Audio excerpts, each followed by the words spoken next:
Mr. Co-President Nigel Farage, Freedom and Democracy. Well, good morning, Mr Van Rompuy.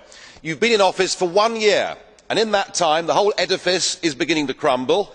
There's chaos. The money's running out. I should thank you. You should perhaps be the pin-up boy of the Eurosceptic movement. But just look around this chamber this morning. Just look at these faces. Look at the fear. Look at the anger. Poor old Barroso here looks like he's seen a ghost. You know, they're beginning to understand that the game is up, and yet in their desperation to preserve their dream, they want to remove any remaining traces of democracy from the system. And it's pretty clear that none of you have learned anything.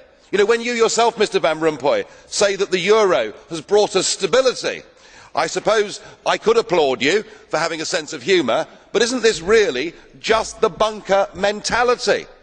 You know, your fanaticism is out in the open. You talked about the fact that it was a lie to believe that the nation state could exist in a 21st century globalised world. Well, that may be true in the case of Belgium, who haven't had a government for 6 months, but for the rest of us, right across every member state in this union, and perhaps this is why we see the fear in the faces, increasingly people are saying, we don't want that flag, we don't want the anthem, we don't want this political class, we want the whole thing consigned to the dustbin of history.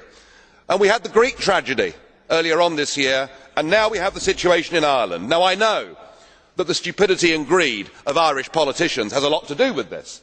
They should never ever have joined the euro. They suffered with low interest rates, a false boom and a massive bust. But look at your response to them. What they are being told, as their government's collapsing, is that it would be inappropriate for them to have a general election.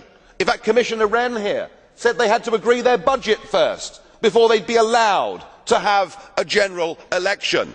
Just who the hell do you think you people are? You are very, very dangerous people indeed. Your obsession with creating this euro state means that you are happy to destroy democracy. You appear to be happy for millions and millions of people to be unemployed and to be poor.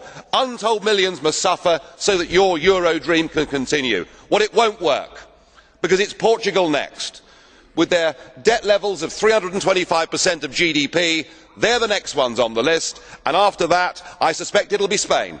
And the bailout for Spain would be 7 times the size of Ireland, and at that moment all of the bailout money has gone. There won't be any more. But it is even more serious than economics, because if you rob people of their identity, if you rob them of their democracy, then all they are left with is nationalism and violence. I can only hope and pray that the euro project is destroyed by the markets before that really happens.